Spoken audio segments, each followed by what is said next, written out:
قارون حضرت موسیٰ علیہ السلام کے چچا کا بیٹا تھا۔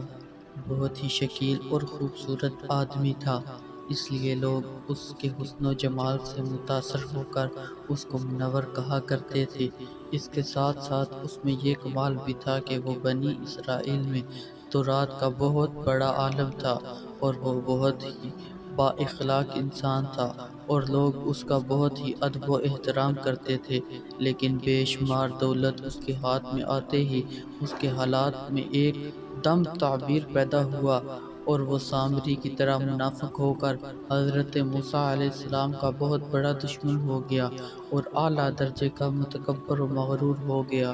جب زکوٰۃ کا حکم نازل ہوا تو اس نے حضرت موسیٰ علیہ السلام کے روبرو یہ عہد کیا کہ وہ تمام مالوں میں سے 1000واں حصہ نکالے گا زکوٰۃ کے لیے، مگر اس نے مالوں کا حساب لگایا تو یہ ایک بہت بڑی رقم زکوٰۃ کی نکلی۔ یہ دیکھ کر اس پر ایک دم حرص و بخل کا بھوت سوار ہو گیا، اور نہ صرف زکوٰۃ کا منکر ہو گیا بلکہ عام طور پر بنی اسرائیل کو بہکانے لگا کہ حضرت موسیٰ علیہ السلام معاذ اللہ اس بہانے تمہارے مالوں کو لے جانا چاہتے ہیں، یہاں تک کہ حضرت موسیٰ علیہ السلام سے لوگوں کو برگشتہ کرنے کے لیے اس خبیث نے یہ گندی اور گھناؤنی چال چلی کہ ایک عورت کو بہت زیادہ مال دے کر آمادہ کر دیا کہ وہ آپ پر بدکاری کا الزام لگائے۔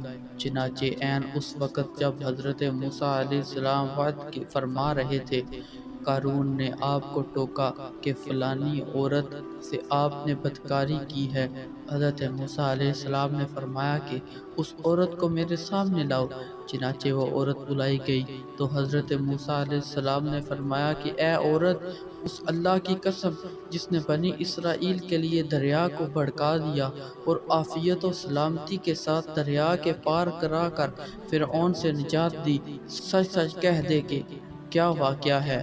حضرت موسیٰ علیہ السلام کے جلال سے عورت سہم کر کانپنے لگی، اور اس نے صاف صاف کہہ دیا کہ اللہ عز و جل کے نبی، مجھ کو قارون نے کثیر دولت دے کر آپ پر بہتان لگانے کے لیے آمادہ کیا ہے۔ اس وقت حضرت موسیٰ علیہ السلام آپ دیدہ ہو کر سجدہ شکر میں گر پڑے۔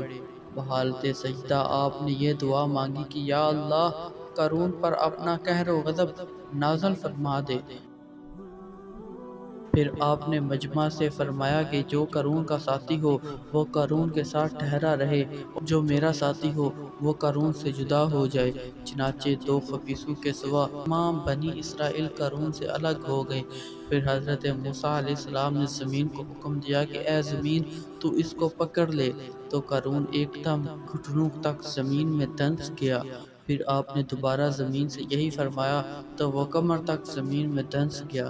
یہ دیکھ کر قارون رونے اور بلبلانے لگا، رشتہ داری کا واسطہ دینے لگا، مگر آپ نے کوئی بات نہ سنی اس کی، یہاں تک کہ وہ بالکل زمین میں دنس گیا۔ 2 منحوس آدمی جو قارون کے ساتھی ہوئے تھے لوگ ان سے کہنے لگے، حضرت موسیٰ علیہ السلام نے قارون کو اس لیے دنسا دیا ہے کہ قارون کے مکان اور اس کے خزانوں پر خود قبضہ کر لیں۔ تو اللہ عز و جل سے دعا مانگی کہ قارون کے مکان اور خزانے بھی زمین میں دنس جائے۔ چنانچہ قارون کا مکان جو سونے کا تھا، وہ اس کا سارا خزانہ سبھی زمین میں دنس گیا۔